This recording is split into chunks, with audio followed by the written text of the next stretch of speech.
Breaking news. Kagabi lamang nangyari ang balitang ito.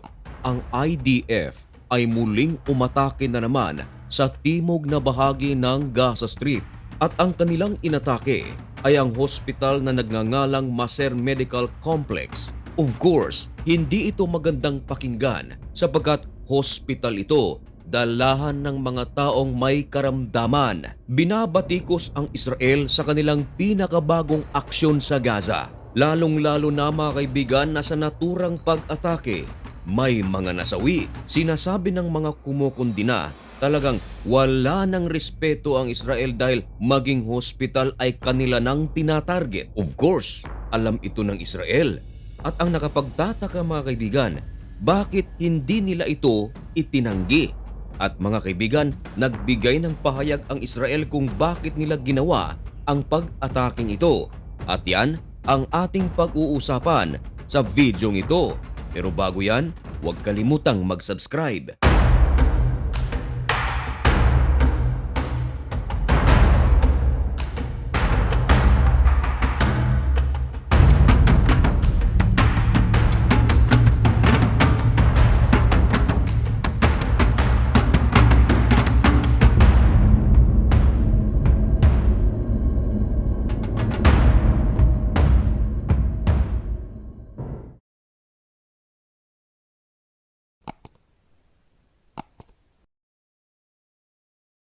Maligayang pagbabalik mga kaibigan. Kumusta na kayo? Ngayon ay March 24, 2025. Isa na namang napakainit at napakabagong balita ang ating ihahatid sa inyo. Ito ay tungkol sa pinakabagong ginawang airstrike ng Israel sa timog ng Gaza Strip. Marami nang ginawang mga pag-atake ang puwersa ng Israel sa Gaza matapos na hindi magkasundo ang magkabilang panig na magkaroon ng pangalawang rounds ng ceasefire. Marami na ang mga nasawi sa ikinasang operasyon ng Israel sa Gaza Strip. Maging ang mga tangke nito ay pinapasok na rin sa Gaza at mga troops nito upang magsagawa ng operasyon. At kagabi lamang mga kaibigan, March 23, 2025, isang napakalaking airstrike ang isinagawa ng Israel at ito ay isinagawa mga kaibigan sa Nasser Hospital na nasa Khan Yunis. Ito ay nasa timog ng Gaza Strip. Ang balitang ito ay kinumpirma rin ng CNN. Ayon sa kanilang balita, nagsagawa ng airstrike ang Israel sa Southern Gaza. At tahasang sinabi rito mga kaibigan, hospital ang target ng Air Force ng Israel. Pero maliwanag rin mga kaibigan na sa ulat ng CNN sa ibaba na bahagi ng kanilang headlines, kaya pala nagsagawa ng operasyon ang Israel sa Gaza Strip at sa hospital na ito dahil tinarget pala nila ang isang leader ng Hamas operative. Nako, matinding gulo ito mga kaibigan sapagkat kung hindi natin pagtutuunan ng pansin ang mga balita, lumalabas na talagang napakasama ng ginawa ng Israel. Of course, sino ba naman ang matutuwa? Dahil hospital ang pinag-uusapan, maraming mga may karamdaman ang nariyan sa loob at ito pa ang tinarget. Pero ayon sa mga ulat mga kaibigan, gaya ng ulat ng The Times of Israel, pares lamang ang sinasabi nito sa CNN, hindi pala talaga hospital ang target ng IDF, kundi ang isang senior Hamas operative na nagtatago sa hospital. Lumalabas mga kaibigan ayon sa mga eksperto na ginagawang human shield ng Hamas ang mga pasyente na nasa hospital dahil iniisip ng operative na ito na ligtas siya kung siya ay magtatago sa hospital dahil sino ba naman talaga ang aatake sa hospital? Pero mga kaibigan, ang plano ng senior Hamas operative na ito ay hindi nagtagumpay sapagkat kumpirmado mga kaibigan na ang Israeli Air Force ay nagsagawa ng airstrike. At dahil sa airstrike na ito mga kaibigan, ang pinangalan ng Hamas operative hindi nakaligtas at ito ay nasawi. At ang nagkumpirma na talagang nasawi ang isang Hamas operative na ito ay mismong ang pamunuan ng Hamas Political Bureau. Ang kanyang pangalan ay si Ismail Barhum at siya ang inyong nakikita sa larawan. Siya ay pumanaw kagabi March 23, 2025. Ayon sa Israel mga kaibigan, hindi na sila nagdalawang isip pa na magsagawa ng airstrike sa lugar na ito.